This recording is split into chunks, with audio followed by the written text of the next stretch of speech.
sa ating presidente ang aming hinaing at hindi po kasi hindi pa po kami nakakausap ng ating presidente yung transport sectors Yung kailangan po natin dito yung concrete solution ng ating presidente Marcos.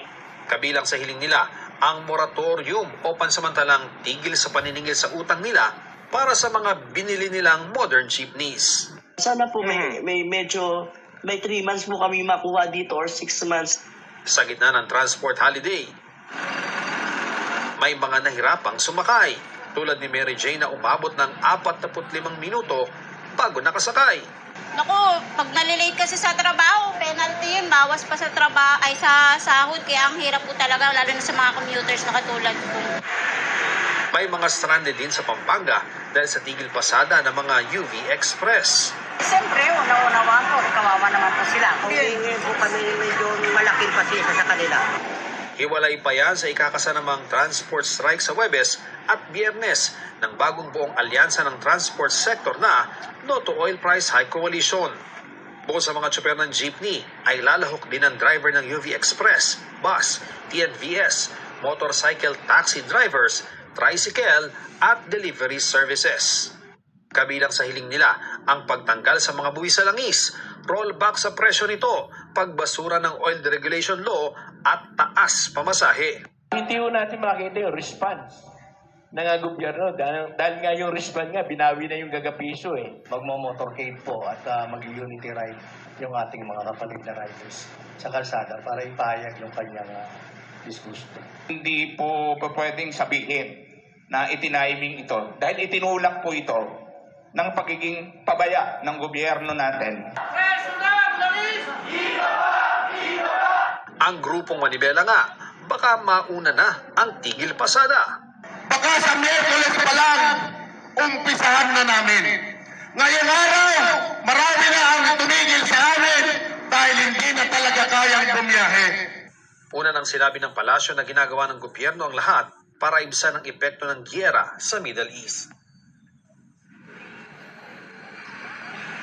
Vicky, ayon sa mga transport groups, partikular nga ang piston, kung lilinggo-lingguhin ang mega oil price hike, sila rin ay hindi magsasawa sa pagpoprotesta para protektahan ang kapakanan ng mga motorista. Yan ang latest mula dito sa Quezon City. Balik sa iyo, Vicky. Maraming salamat sa iyo, Ian Cruz. Sa kabila na ikatlong mega oil price hike, iginiit ng Malacanang na hindi pa maituturing na oil crisis ang sitwasyon sa bansa. Hindi pa rin hawak ng Pangulo para malagdaan ang panukalang bigyan siya ng emergency powers para pababain o suspendihin ang excise tax sa langis. Ang dahilan sa pagtutok ni Ivan Mayrina. Halos mapadapa na ang mga tsuper sa taas ng presyo ng diesel ngayon na sa unang pagkakataon ay lagpas 100 piso na kada litro. At bunsod ng mga mega oil price hike, nagtaasa na rin ang bilihin. Pero kung ang palasyong tatanungin, hindi pa umano maituturing na oil crisis ang sitwasyon sa bansa at ang tawag dito ng Malacanang, price disruption. May dalawang klase po ng krisis, sa supply at sa presyo. So ngayon po, kung pag-uusapan po natin ang supply, ay wala po tayong sasabihing krisis pagdating sa supply. Maybe meron pong price disruption dahil nga po sa nangyayaring oil crisis sa Middle East. Katwiran ni Paras Press Officer Undersecretary Claire Castro, may supply pa raw kasi ang bansa. Basehan niya ang sinabi ni Energy Secretary Sharon Garin na may tuturing ang supply crisis kung mas konti na sa minimum requirement na 15 araw ang supply at kung tumanggi nang mag-deliver ang supplier ng bansa. Sabi ng Department of Energy, as of March 20, nasa mahigit 45 days pa ang ating supply ng diesel, habang mahigit 53 days sa gasolina. May mga nag-call out po sa inyo for downplaying the situation. Gaya po niyan, hindi natin sinasabing oil crisis in pricing, but a mere price disruption. May mga nagsasabi po na mas maganda siguro sabihin ng gobyerno ang tunay na sitwasyon and not downplay. How do you respond to that? Wala naman tayo hindi na downplay. Ito po kasi yung totoong sitwasyon. Nagsusulita po ang pamahalaan sa utos ng Pangulo na dapat hindi magkulang ang supply ng produktong petrolyo. Pero sa tingin ni Navotas Representative Toby Tiangco, Nababahala ako doon sa sinabi niya kasi parang ang pananaw ko talagang nasa crisis na tayo. at dapat gumawa ng paraan para maibsan yung epekto sa ating mga kababayan. Ang problema, if Yusek Claire says wala pa tayo sa krisis, parang ang hirap naman ng sitwasyon natin. Sabi ni Castro, may binubuo ng crisis committee ang Pangulo para masigurong sapat ang supply ng pagkain at produktong petrolyo. Bago pa po may nag-suggest na gumawa ng crisis committee, nag-utos na po ang Pangulo na maggawa officially ng crisis committee. So hintayin na lamang po natin ang dokumento if na-finalize na po. Hinihintay rin ngayon ang pagsuspindi o pagbabawas ng Pangulo sa excise tax sa langis. Mag-iisang linggo na mula nang ipasa ng Kamara at Senado ang panukala para dito. Pero hanggang ngayon, hindi pa hawak ng Pangulo ang panukala para sa kanyang pirma nang tuluyan ng maisa batas. The President wants it to be enforced immediately.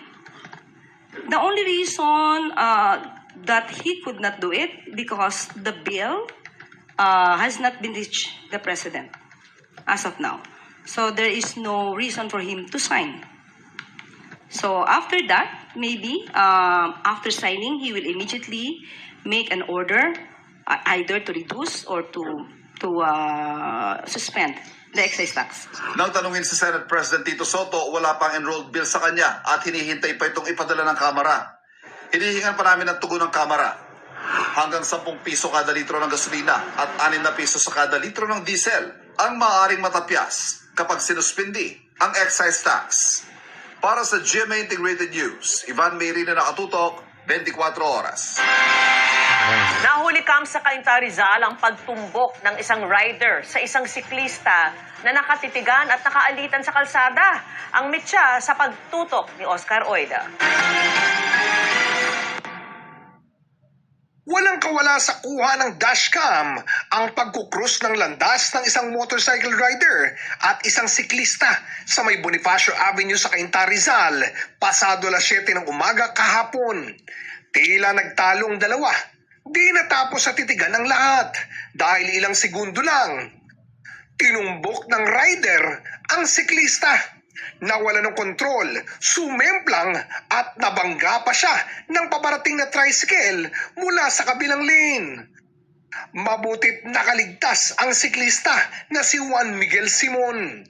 Yun nga lang, nagtamo siya ng mga sugat at pasa sa iba't ibang parte ng katawan.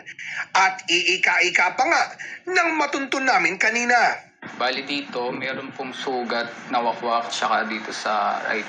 Yung bukol dito, tapos sa parang eto po sobrang magang-maga tong leg ko dahil hindi ko talaga siya may igalaw ng maayos. Tapos yung bukatawan? Yes po, puro sugat. Like this, etong shoulder ko is magang-maga. Mababakas din sa kanyang nooy suot na helmet, maging sa kanyang bisikleta, ang tindi ng sinapit na pinsala. Kung di pa raw sa kuha ng dashcam, di raw niya malalaman kung ano ang sinapit niya pagkat nawalan daw siya ng malay.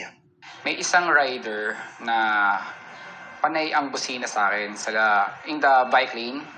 Bali, ang ginawa ko po, dahil nakakailang busina na siya lumipat ako ng lane. Bali, pumunta ako sa left side ng road para umalis sa bike lane.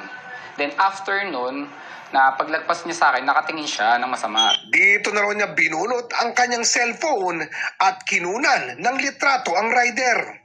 Ang sabi niya sa akin, bakit mo ako binibidyohan? Then, ang sinagot ko naman po, hindi ko siya binibidyohan dahil nagpa-photo lang ako. Doon na raw nangyari ang nahulikam na pambamangga. Yung nagising na ako, doon ko na lang yung ang dami ng tao, hindi po ako makahinga ng maayos. Yung leeg ko, kasi hindi ko talaga magalaw Buti na lang umano at may ambulansyang rumesponde at agad siyang naisugod sa ospital. Kanina, naghain na ng reklamo sa Cainta Police ang siklista. Makikipag-ugnayan umano sila sa LTO para matukoy ang rider ng motorsiklo. Kasi para hindi na po panggayaan or hindi na po siya makagawa ng iba pang aksidente hindi lang po sa akin, sa ibang tao na sa kalsada. Para sa GMA Integrated News, Oscar Oida, nakatutok, 24 oras. Sa gitna pa rin ng mahal na langis, inilunsad sa Camarines Sur ang irigasyong pinapatakbo ng solar power sa Kalit na Langis. Yan at iba pang mga tulong sa mga magsasaka sa pagtutok ni Tano at Hingkungko. Habang maraming magsasaka pa rin ang umaasa sa irigasyong gumagamit ng makinang gumagamit ng krudo o gasolina, sa mga bayan na Minabalak at Bula sa Camarines Sur, meron ng irigasyong pinapatakbo na lang ng solar power. Ininspeksyon niya ni na Pangulong Ferdinand Bongbong Marcos at Agriculture Secretary Salvador Tiu Laurel Jr. Tamang-tama lalo sa gitna ng mega oil price hikes na nasa 2 linggo na ng pagpapatupad. Ginawa namin solar para wala nang krudo, wala nang ibinabayad sa krudo. At napakaganda, yung sa Buli, yung pinuntahan namin, ang binabayad ng bawat farmer ay sa 1 hektarya, ay ang binabayad sa krudo ay katumbas na 1 dosenang kaban. Para naman mas maganda ang kikitain ng ating mga magsasaka. Matapos nito, mga magsasaka naman ang kinausap niya sa inspeksyon ng bagong mega cold storage facility sa bayan ng Pili. Malaking tulong yan para hindi agad masira ang sobrang ani na kailangan munang iimbak para hindi nila kailangan magbagsak presyo. At para rin may supply pang maibebenta kahit hindi tag-ani para maiwasan ang grabing taas presyo. Bukod dyan, Pagka wala tayong ganito, yung mga produkto natin, lalo na yung mga gulay, mga itlog, lahat ng produkto natin na di tumatagal, ay kailangan ninyo napipilitan kayo ibenta dahil masisira, hindi magagamit. Kaya kung anong presyo ang sabihin ng trader, pinaplano na ring magtayo ng food processing plant. dapat yung na yun sa inyo pumunta. At meron tayong mga processing na ganito, ang may-ari, lokal, para kung ano man ang dagdag, ang tawag nila value added, kung ano man ang dagdag sa presyo ng produkto ay hindi mapupunta sa malaking korporasyon, kundi mapupunta sa ating mga nagsasaka. Mamamahagi rin anya ng fertilizer, insecticide at iba pang farm input at magtatayo ng mga imbakan para sa mga ito. Gayon din ang pag-introduce ng mga bagong variant ng palay, lalo na yung mga high yield. Para sa GMA Integrated News, Dano Tingkong ko, nakatutok 24 oras.